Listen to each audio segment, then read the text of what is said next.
The fact that one article has been removed feels like a small victory, but the battle is still to be led ahead. After months of pressure, Quebec's Justice Minister Simon-Jolin Barrette has promised to remove the clause on abortion rights from his draft of the Quebec Constitution, also known as Bill 1. In an open letter published Friday in the Journal de Montréal, the minister says his decision to remove the article was not an easy one to make. Several groups have since welcomed the change. Having abortion rights enshrined in the Constitution might seem like a good idea, but it actually opens the door to future amendments and restrictions. Abortion in Canada is already protected by multiple Supreme Court decisions, and for months, critics have said that formally enshrining the right would make it more vulnerable. By pretending that, he's going to discuss abortion rights and then sort of saying, okay, I'll put them in, I'll take them out. It's all a cheap electoral ploy to win votes. Legal experts say that abortion rights under Bill 1 would actually be weaker than the protections that already exist.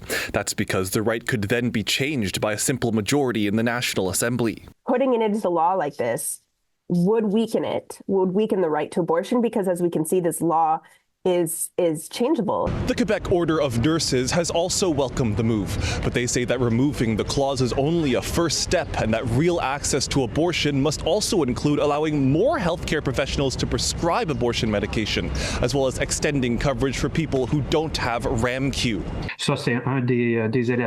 That's one thing. Then supporting the development of new service points where pregnancy terminations can be performed and offering abortion services at all stages of pregnancy to all people seeking care. If we hadn't been distracted by the Constitution over the past 4 months, we could have been participating actively in putting those measures into place. Quebec's draft constitution was first tabled in October.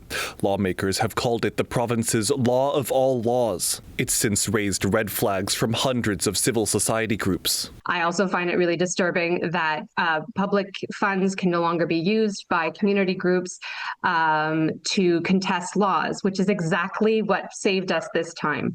There's now a petition with over 9,000 signatures calling on the government to withdraw the law in its entirety. This law should not be what the government is focusing on when more and more families are facing food shortages. Despite the retreat, the Justice Minister still says he's concerned about the erosion of abortion rights in Quebec. He tells the Journal de Montréal that decisions like the 2022 overturning of Roe v. Wade in the United States makes him convinced that Quebec is not immune. No other pro-choice lawyer agrees with him. It's because we have to remember that the Supreme Court of Canada has ruled 5 times in favor of abortion. In Montreal, Zachary Cheung, City News.